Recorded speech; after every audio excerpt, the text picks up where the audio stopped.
ಕಾಯಿನನ ಕಾಣಿಕೆ ತಿರಸ್ಕರಿಸಲ್ಪಟ್ಟಿತು, ಹೇಬೆಲನ ಕಾಣಿಕೆ ಸ್ವೀಕರಿಸಲ್ಪಟ್ಟಿತು. ಯಾಕೆ? ಮತ್ತು ಕಾಯಿನನಿಗೂ ಹೇಬೆಲನಿಗೂ ಕಾಣಿಕೆ ಕೊಡುವುದರ ಕುರಿತಾಗಿ ಹೇಗೆ ಗೊತ್ತಾಯಿತು? ತಿಳಿದುಕೊಳ್ಳಬೇಕಲ್ಲವೇ? ಹಾಗಾದ್ರೆ ಬನ್ನಿ.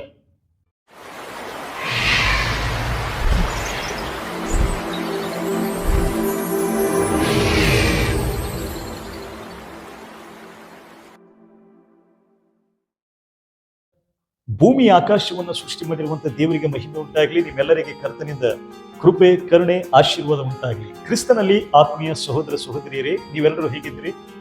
ನೀವೆಲ್ಲರೂ ಚೆನ್ನಾಗಿದ್ದೀರಿ, ಸುಕ್ಷೇಮವಾಗಿದ್ದೀರಿ ಎಂಬುದಾಗಿ ದೇವರಲ್ಲಿ ನಾನು ವಿಶ್ವಸಿಸ್ತೇನೆ ಮತ್ತು ನಿಮಗೋಸ್ಕರ ತಪ್ಪದೆ ಪ್ರಾರ್ಥಿಸುತ್ತಾ ಇದ್ದೇವೆ. ಬನ್ನಿ, ಒಂದು ವಾಕ್ಯದ ಅಥವಾ ಒಂದು ವಿಷಯದ ಸಾರಾಂಶವನ್ನು ತಿಳಿಯುವಂತ ಈ ಶೀರ್ಷಿಕೆಗೆ ನಾನು ನಿಮ್ಮನ್ನು ಪ್ರೀತಿಯಿಂದ ಆಹ್ವಾನಿಸ್ತೇನೆ.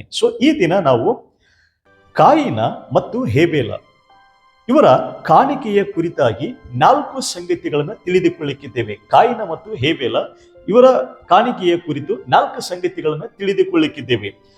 ಮೊದಲನೇ ಸಂಗತಿ ಯಾವುದೆಂದರೆ, ಕಾಯಿನ ಮತ್ತು ಹೇಬೇಲರಿಗೆ ನಾವು ದೇವರಿಗೆ ಕಾಣಿಕೆಯನ್ನ ಕೊಡಬೇಕು ಎಂಬುದಾಗಿ ಇವರಿಗೆ ಹೇಗೆ ಗೊತ್ತಾಯಿತು? ದೇವರಿಗೆ ಕಾಣಿಕೆಯನ್ನು ಕೊಡುವುದರ ಕುರಿತಾಗಿ ಕಾಯಿನ ಮತ್ತು ಹೇಬೇಲರಿಗೆ ಹೇಗೆ ಗೊತ್ತಾಯಿತು? ಮೊದಲನೇ ಸಂಗತಿ. ಕಾಯಿನ ಮತ್ತು ಹೇಬೇಲರಿಗೆ ಕಾಣಿಕೆ ಕೊಡುವುದರ ಕುರಿತಾಗಿ ಹೇಗೆ ಗೊತ್ತಾಯಿತಂದರೆ, ಅವರ ತಂದೆ ತಾಯಿ ಆಗಿರ್ತಕ್ಕಂಥ ಆದಾಮ ಅವ್ವ ದೇವರಿಗೆ ಕಾಣಿಕೆ ಕೊಡುವುದರ ಕುರಿತಾಗಿ ಇವರಿಗೆ ಕಲಿಸಿದ್ರಿ ಎಂಬುದಾಗಿ ನಾವು ದೇವರ ವಾಕ್ಯದ ಆಧಾರದ ಮೇಲೆ ವಿಶ್ವಾಸ ಮಾಡುವವರಾಗಿದ್ದೇವೆ. ದೇವರಿಗೆ ಮಹಿಮೆ ಉಂಟಾಗಲಿ. ಮತ್ತು ಎರಡನೇ ಸಂಗತಿ, ಪ್ರಪಂಚ ಸೃಷ್ಟಿಯಾದಾಗ ಅಥವಾ ದೇವರು ಭೂಮಿ ಆಕಾಶವನ್ನು ಸೃಷ್ಟಿ ಮಾಡಿದ ಮೇಲೆ, ಏದೇನ್ ತೋಟದಿಂದ ಆದಾಮ ಅವ್ವ ಹೊರ ಹಾಕಿದ ಮೇಲೆ ಅವರಿಬ್ಬರೇ ಇದ್ದಾರೆ, ಯಾರು ಕೂಡ ಇಲ್ಲ. ಈಗ ಆದಾಮ ಅವ್ವಳಿಗೆ ದೇವರಿಗೆ ಕಾಣಿಕೆ ಕೊಡುವುದರ ಕುರಿತಾಗಿ ಹೇಗೆ ಗೊತ್ತಾಯಿತು? ಆದಾಮ ಅವ್ವ ದೇವರಿಗೆ ಕಾಣಿಕೆ ಕೊಡುವುದರ ಕುರಿತಾಗಿ ಹೇಗೆ ಗೊತ್ತಾಯಿತು? ದೇವರಿಗೆ ಮಹಿಮೆ ಉಂಟಾಗ್ಲಿ. ಇದನ್ನ ದೇವರೇ ಆದಾಮ ಮತ್ತು ಅವ್ವಳಿಗೆ ಕಾಣಿಕೆ ಅಂದ್ರೆ ಏನು, ಕಾಣಿಕೆ ಯಾಕೆ ಕೊಡಬೇಕೆಂಬುದಾಗಿ ದೇವರೇ ಆದಾಮ ಅವ್ವಳಿಗೆ ತಿಳಿಸಿದ್ರಿ ಎಂಬುದಾಗಿ ನಾವು ದೇವರ ವಾಕ್ಯದ ಆಧಾರದ ಮೇಲೆ ವಿಶ್ವಾಸ ಮಾಡುವವರಾಗಿದ್ದೇವೆ. ದೇವರಿಗೆ ಮಹಿಮೆ ಉಂಟಾಗಲಿ. ಮೂರನೇದಾಗಿ ಪ್ರಪ್ರಥಮವಾಗಿ ನಾವು ಕಾಣಿಕೆ ಎಂಬುದಾಗಿ ಉಚ್ಚರಿಸುತ್ತೇವಲ್ಲ, ಪ್ರಪ್ರಥಮವಾಗಿ ಸತ್ಯವೇದದಲ್ಲಿ ಇದೇ ಮೊದಲ ಸಾರಿ ಆದಿಕಾಂಡ 4ನೇ ಅಧ್ಯಾಯ 3ನೇ ವಚನದಲ್ಲಿ ಕಾಣಿಕೆ ಎಂಬುದಾಗಿ ಬರೆಯಲ್ಪಟ್ಟಿದೆ. ಸತ್ಯವೇದದಲ್ಲಿ ಪ್ರಪ್ರಥಮವಾಗಿ ಬರೆಯಲ್ಪಟ್ಟದ್ದು ಆದಿಕಾಂಡ 4ನೇ ಅಧ್ಯಾಯ 3ನೇ ವಚನದಲ್ಲಿ ಕಾಣಿಕೆ ಎಂಬುದಾಗಿ ಬರೆಯಲ್ಪಟ್ಟಿದೆ. ದೇವರಿಗೆ ಮಹಿಮೆಯಾಗಲಿ. ನಾವು 3 ಸಂಗತಿಗಳನ್ನ ಈಗ ಆಲಿಸಿದ್ದೇವೆ. 4ನೇ ಸಂಗತಿ ಯಾವುದು ಎಂಬುದಾಗಿ ಕೇಳುವುದಕ್ಕಿಂತ ಮುಂಚಿತವಾಗಿ ನೀವು ಇದೇ ಮೊದಲ ಸಾರಿ ನಮ್ಮ ಯೂಟ್ಯೂಬ್ ಚಾನೆಲ್ ಅನ್ನ ವೀಕ್ಷಿಸ್ತಾ ಇರುವುದಾದ್ರೆ ದಯವಿಟ್ಟು ಈಗಲೇ ನಮ್ಮ ಯೂಟ್ಯೂಬ್ ಚಾನೆಲ್ ಅನ್ನ ಸಬ್ಸ್ಕ್ರೈಬ್ ಮಾಡಿಕೊಳ್ಳಿ. ಮತ್ತು ಈ ಸಂದೇಶವನ್ನ ಸಂಪೂರ್ಣವಾಗಿ ನೋಡಿದ ಮೇಲೆ ನಿಮ್ಮ ಸ್ನೇಹಿತರಿಗೆ ಶೇರ್ ಮಾಡ್ಬೇಕಂತ ಅನಿಸಿದ್ರೆ ದಯವಿಟ್ಟು ಈ ಸಂದೇಶವನ್ನ ಶೇರ್ ಮಾಡಿ. ಬನ್ನಿ, ನಾವೀಗ 4ನೇ ಸಂಗತಿಯನ್ನ ತಿಳಿದುಕೊಳ್ಳಿಕ್ಕಿದ್ದೇವೆ. ನಮಗೆ ಗೊತ್ತಿದೆ, ದೇವರು ಆದಾಮ ಅವ್ವಳನ್ನ ಏದೇನ್ ತೋಟದಲ್ಲಿ ಇಟ್ಟರು. ಆದಾಮ ಅವ್ವ ದೇವರಿಗೆ ವಿರೋಧವಾಗಿ ಪಾಪ ಮಾಡಿದ ಮೇಲೆ ಅವರಿಬ್ಬರನ್ನ ದೇವರು ಏದೇನ್ ತೋಟದಿಂದ ಹೊರ ಹಾಕಿದ್ರು. ನಾವು ವಾಕ್ಯದಲ್ಲಿ ನೋಡುತ್ತೇವೆ, ಆದಾಮನು ತನ್ನ ಹೆಂಡತಿಯಾದ ಅವಳನ್ನು ಕೂಡಲು ಆಕೆ ಗರ್ಭಿಣಿಯಾಗಿ ಚೊಚ್ಚಲ ಮಗುವನ್ನು ಹೆತ್ತು ಅದಕ್ಕೆ ಕಾಯಿನ ಎಂಬುದಾಗಿ ಹೆಸರಿಟ್ಟರು. ತರುವಾಯ ಅವರ ತಮ್ಮನಾದಂತ ಏಬೇಲನನ್ನು ಕೂಡ ಎತ್ತಳು ಎಂಬುದಾಗಿ ನಾವು ದೇವರ ವಾಕ್ಯದಲ್ಲಿ ನೋಡುತ್ತೇವೆ. ಈಗ ಆದಾಮ ಅವ್ವಳಿಗೆ 2 ಗಂಡು ಮಕ್ಕಳಾದರು. ಮೊದಲನೆಯವನು ಕಾಯಿನ, ಎರಡನೆಯವನು ಹೇಬೇಲ. ಕಾಯಿನನ ಕೆಲಸ ಬಂದು, ಕಾಯಿನನ ವೃತ್ತಿ ಬಂದು ವ್ಯವಸಾಯಗಾರನಾಗಿದ್ದನು. ಕಾಯಿನನು ವ್ಯವಸಾಯ ಮಾಡತಕ್ಕಂಥ ಒಬ್ಬ ವ್ಯಕ್ತಿಯಾಗಿದ್ದನು. ಹೇಬೇಲನು ಬಂದು ಕುರಿಗಳನ್ನ ಕಾಯುತ್ತಾ ಇದ್ದೀನಿ ಎಂಬುದಾಗಿ ನಾವು ದೇವರ ವಾಕ್ಯದಲ್ಲಿ ನೋಡುತ್ತೇವೆ. ಈಗ ಪ್ರಶ್ನೆ ಏನಂದ್ರೆ, ದೇವರು ಯಾಕೆ ಕಾಯಿನನ ಕಾಣಿಕೆಯನ್ನ ತಿರಸ್ಕರಿಸಿದನು, ಹೇಬೇಲನ ಕಾಣಿಕೆಯನ್ನ ಮೆಚ್ಚಿದನು? ನಾನು ನಿಮಗೋಸ್ಕರ ವಾಕ್ಯ ಓದುತ್ತೇನೆ, ದಯವಿಟ್ಟು ಆಲಿಸಿ. ಆದಿಕಾಂಡ 4ನೇ ಅಧ್ಯಾಯ 3, 4, 5 ವಚನ. ಕಾಲಾಂತರದಲ್ಲಿ ಕಾಯಿನನು ಹೊಲದ ಬೆಳೆಯಲ್ಲಿ ಕೆಲವನ್ನು ತಂದು ಯೆಹೋವನಿಗೆ ಕಾಣಿಕೆಯಾಗಿ ಸಮರ್ಪಿಸಿದನು. ಹೇಬೇಲನು ಹಾಗೆಯೇ ತನ್ನ ಹಿಂಡಿನಿಂದ ಚೊಚ್ಚಲ ಕುರಿಗಳನ್ನು ಕಾಣಿಕೆಯಾಗಿ ತಂದು ಅವುಗಳ ಕೊಬ್ಬನ್ನು ಹೋಮ ಮಾಡಿದನು. ಯೆಹೋವನು ಹೇಬೇಲನನ್ನು ಅವನ ಕಾಣಿಕೆಯನ್ನು ಮೆಚ್ಚಿ ಕಾಯಿನನ್ನು ಅವನ ಕಾಣಿಕೆಯನ್ನು ಮೆಚ್ಚಲಿಲ್ಲ ಎಂಬುದಾಗಿ. ಸೊ ಈಗ ನಾವು ಓದಿದಂತ ವಚನದಲ್ಲಿ ನೋಡುತ್ತೇವೆ, ಈಗ ಕಾಯಿನನು ವ್ಯವಸಾಯ ಮಾಡುವಂತ ವ್ಯಕ್ತಿಯಾಗಿದ್ದನು, ಹೇಬೇಲನು ಕುರಿ ಕಾಯುವಂತ ವ್ಯಕ್ತಿಯಾಗಿದ್ದನು. ಕಾಯಿನನು ಕೂಡ ತನ್ನ ಹೊಲದಿಂದ ಬೆಳೆಯನ್ನ ತಂದು ದೇವರಿಗೆ ಸಮರ್ಪಿಸಿದನು, ಕಾಯಿನನು ಕೂಡ ತನ್ನ ಹಿಂಡಿನಿಂದ ಕುರಿಗಳನ್ನು ತಂದು ಸಮರ್ಪಿಸಿದನು. ಈಗ ಇಬ್ಬರು ಕೂಡ ಮಾಡಿದಂಥದ್ದು ಒಳ್ಳೆಯ ಕೆಲಸವೇ ಇದೆ. ಈಗ ಇಬ್ಬರು ಮಾಡಿರುವಂಥದ್ದು ಸರಿಯಾದಂಥದ್ದೇ ಇದೆ.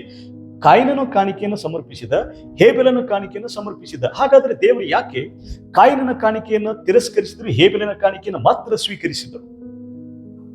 ಸೊ ದಯವಿಟ್ಟು ದೇವರು ಎಂದಿಗೂ ಕೂಡ ಪಾತಿ ಅಲ್ಲ. ಆತನು ನಿರ್ದೋಷಿಯಾಗಿದ್ದಾನೆ, ಆತನು ಪರಿಶುದ್ಧನಾಗಿದ್ದಾನೆ. ಯಾಕೆ ಕಾಯಿನನ ಕಾಣಿಕೆ ತಿರಸ್ಕರಿಸಲ್ಪಟ್ಟಿತ್ತಂದ್ರೆ, ನಾವು ಈಗ ಓದಿದಂತ ವಚನದಲ್ಲಿ ದಯವಿಟ್ಟು ಇನ್ನೊಂದು ಸಾರಿ ಆಲಿಸಿ, ನಾನು ಓದುತ್ತೇನೆ. 4ನೇ ಅಧ್ಯಾಯ 3ನೇ ವಚನ. ಕಾಲಾಂತರದಲ್ಲಿ ಕಾಯಿನನು ಹೊಲದ ಬೆಳೆಯಲ್ಲಿ ಕೆಲವನ್ನು ತಂದು, ವಾಕ್ಯ ಹೇಳುತ್ತೆ ಕಾಯಿನನು ಹೊಲದ ಬೆಳೆಯಲ್ಲಿ ಕೆಲವನ್ನು ತಂದು ಎಂಬುದಾಗಿ. ಈಗ ನಾವು ಸತ್ಯವೇದದ ಉದ್ದಕ್ಕೂ ಕೂಡ ನೋಡುತ್ತೇವೆ ಏನಂದ್ರೆ 10ರಲ್ಲಿ 1 ಪಾಲು, 10ರಲ್ಲಿ 1 ಪಾಲು ನಿಮಗೆ ಒಂದು ವೇಳೆ ಚೊಚ್ಚಲಾಗಿರ್ತಕ್ಕಂಥ ಯಾವುದೇ ಆಗಿರಲಿ ಅದು ಯೆಹೋವನದು, ಯೆಹೋವನಿಗೆ ಸಮರ್ಪಿಸಬೇಕೆಂಬುದಾಗಿ ದೇವರು ಪದೇ ಪದೇ ಹೇಳಿದ್ದಾರೆ. ಮತ್ತು ಹೊಲದ ಬೆಳೆಯಲ್ಲಿ ಪ್ರಥಮವಾದಂಥದ್ದನ್ನ ದೇವರಿಗೆ ಸಮರ್ಪಿಸಬೇಕೆಂಬುದಾಗಿ ಕೂಡ ದೇವರು ಹೇಳಿದ್ದಾರೆ. ಈಗ ಕಾಯಿನನು ಮಾಡಿರುವಂಥದ್ದು ಏನಂದ್ರೆ, ಕಾಯಿನನು ಅನೇಕ ಬೆಳೆಯನ್ನ ಬೆಳೆದ, ಅನೇಕ ತರತರದ ಬೆಳೆಗಳನ್ನ ಬೆಳೆದ. ಆದ್ರೆ ಅವನು ತರತರದ ಬೆಳೆಯನ್ನ ಬೆಳೆದಂತ ಎಲ್ಲದರಲ್ಲಿ ಒಂದು ಭಾಗವನ್ನ ತೆಗೆದುಕೊಂಡು ಬಂದು ದೇವರಿಗೆ ಸಮರ್ಪಿಸಬೇಕಾಗಿತ್ತು. ಆದ್ರೆ ಕಾಯಿನನು ಮಾಡಿದ್ದೇನೆಂದ್ರೆ, ವಾಕ್ಯ ಹೇಳುತ್ತಲ್ಲ, ಕಾಯಿನನು ಹೊಲದ ಬೆಳೆಯಲ್ಲಿ ಕೆಲವನ್ನು ಅಂತ ವಾಕ್ಯ ಹೇಳುತ್ತೆ. ಅವನು ಎಲ್ಲದರಲ್ಲಿ ಸ್ವಲ್ಪ ಸ್ವಲ್ಪ ಭಾಗವನ್ನು ತಾರದೆ ಕೆಲವನ್ನು ಮಾತ್ರ ತಂದುದರಿಂದಲೇ ಅವನ ಕಾಣಿಕೆ ತಿರಸ್ಕರಿಸಲ್ಪಟ್ಟಿತು. ಆದ್ರೆ ಹೇಬೇಲನು ಏನ್ ಮಾಡಿದನಂದ್ರೆ, ನಿಮ್ಗೋಸ್ಕರ ಓದುತ್ತೇನೆ, ಆಲಿಸಿ. ಹೇಬೇಲನು ಹಾಗೆಯೇ ತನ್ನ ಹಿಂಡಿನಿಂದ ಚೊಚ್ಚಲ ಕುರಿಗಳನ್ನು, ಇಲ್ಲಿ ಹೇಳುತ್ತೆ ವಾಕ್ಯ, ಚೊಚ್ಚಲ ಕುರಿ ಎಂಬುದಾಗಿ ಹೇಳುತ್ತೇ ಇಲ್ಲ, ಚೊಚ್ಚಲ ಕುರಿಗಳನ್ನು ಕಾಣಿಕೆಯಾಗಿ ತಂದು ಎಂಬುದಾಗಿ ನೋಡುತ್ತೇವೆ. ಹೌದು, ಹೇಬೇಲನು ಏನ್ ಮಾಡಿದನಂದ್ರೆ, ತನ್ನ ಕುರಿ ಹಿಂಡಿನಿಂದ ಚೊಚ್ಚಲಾಗಿ ಹುಟ್ಟಿರ್ತಕ್ಕಂಥ ಪ್ರತಿಯೊಂದುಗಳನ್ನು ಕೂಡ ತಂದು ಅವನಿಗೆ ದೇವರಿಗೆ ಸಮರ್ಪಿಸಿದನು. ಆದ್ರೆ ಕಾಯಿನನ ಹಾಗೆ ಮಾಡಲಿಲ್ಲ. ಅವನು ಹೊಲದ ಬೆಳೆಯಲ್ಲಿ ಕೆಲವನ್ನು ತಂದನು. ಆದ್ರೆ ಹೇಬೇಲನು ಚೊಚ್ಚಲಾಗಿರ್ತಕ್ಕಂಥ ಪ್ರತಿಯೊಂದುಗಳನ್ನು ಕೂಡ ತಂದು ದೇವರಿಗೆ ಸಮರ್ಪಿಸಿದನು ಎಂಬುದಾಗಿ ನಾವು ನೋಡುತ್ತೇವೆ. ಸೊ 4ನೇದಾಗಿ ನಾವು ಆಲಿಸಿರ್ತಕ್ಕಂಥ ಸಂಗತಿ, ಕಾಯಿನನ ಕಾಣಿಕೆ ಯಾಕೆ ತಿರಸ್ಕರಿಸಲ್ಪಟ್ಟಿತು, ಹೇಬೇಲನ ಕಾಣಿಕೆ ಯಾಕೆ ಸ್ವೀಕರಿಸಲ್ಪಟ್ಟಿತು? ಕಾಯಿನನು ಹೊಲದ ಬೆಳೆಯಲ್ಲಿ ಕೆಲವನ್ನು ತಂದದ್ದರಿಂದ ಅವನ ಕಾಣಿಕೆ ತಿರಸ್ಕರಿಸಲ್ಪಟ್ಟಿತು. ಹೇಬೇಲನು ತನ್ನ ಚೊಚ್ಚಲ ಹಿಂಡಿನಿಂದ ಎಲ್ಲವನ್ನು ಕೂಡ ತಂದು ದೇವರಿಗೆ ಸಮರ್ಪಿಸಿದನೆಂಬುದಾಗಿ. ಸೊ ಉನ್ನತನಾಗಿರುವಂತಹ ದೇವರಿಗೆ ಮಹಿಮೆಯಾಗಲಿ. ಸೊ ನಾವು ಈ ದಿನ ತಿಳಿದುಕೊಂಡಿದ್ದೇವೆ 4 ಸಂಗತಿಗಳನ್ನ. ಮೊದಲನೇದಾಗಿ, ಕಾಯಿನ ಮತ್ತು ಹೇಬೇಲರಿಗೆ ಕಾಣಿಕೆ ಕೊಡುವುದರ ಕುರಿತಾಗಿ ಹೇಗೆ ಗೊತ್ತಾಯಿತು? ಆದಾಮ ಅವ್ವ ಅವರಿಗೆ ಕಲಿಸಿದ್ರು ಎಂಬುದಾಗಿ ನಾವು ನೋಡುತ್ತೇವೆ. ಎರಡನೇದಾಗಿ, ಆದಾಮ ಅವ್ವಳಿಗೆ ಕಾಣಿಕೆ ಕುರಿತಾಗಿ ಹೇಗೆ ಗೊತ್ತಾಯಿತು? ದೇವರೇ ಅವರಿಗೆ ತಿಳಿಸಿದನೆಂಬುದಾಗಿ ನಾವು ನೋಡುತ್ತೇವೆ. ಮತ್ತು ಮೂರನೇದಾಗಿ, ಪ್ರಾಪ್ರಥಮವಾಗಿ, ಈಗ ನಾವು ಉಪಯೋಗಿಸ್ತಕ್ಕಂಥ ಕಾಣಿಕೆ ಎಂಬ ಪದ ಪ್ರಾಪ್ರಥಮವಾಗಿ ಏನಂದ್ರೆ ಆದಿಕಾಂಡ 4ನೇ ಅಧ್ಯಾಯ 3ನೇ ವಚನದಲ್ಲಿ ಲಿಖಿತವಾಯಿತು ಸತ್ಯವೇದದಲ್ಲಿ ಎಂಬುದಾಗಿ ನಾವು ನೋಡುವವರಾಗಿದ್ದೇವೆ. ಮತ್ತು 4ನೇದಾಗಿ, ಯಾಕೆ ಕಾಯಿನನ ಕಾಣಿಕೆ ತಿರಸ್ಕರಿಸಲ್ಪಟ್ಟಿತು? ಅವನು ಹೊಲದ ಬೆಳೆಯಲ್ಲಿ ಕೆಲವನ್ನು ಮಾತ್ರ ತಂದುದರಿಂದಲೇ ಅವನ ಕಾಣಿಕೆ ತಿರಸ್ಕರಿಸಲ್ಪಟ್ಟಿತು. ಹೇಬೇಲನು ತನ್ನ ಹಿಂಡಿನಿಂದ ಚೊಚ್ಚಲಾಗಿರ್ತಕ್ಕಂಥ ಪ್ರತಿಯೊಂದುಗಳನ್ನು ಕೂಡ ತಂದು ಅವನು ದೇವರಿಗೆ ಸಮರ್ಪಿಸಿದ್ದರಿಂದ ಅವನ ಕಾಣಿಕೆಯು ದೇವರು ಸ್ವೀಕರಿಸಿದ್ರು ಎಂಬುದಾಗಿ ನಾವು ನೋಡ್ತೇವೆ. ಸೊ ಉನ್ನತನಾಗಿರುವಂತಹ ದೇವರಿಗೆ ಮಹಿಮೆಯಾಗಲಿ.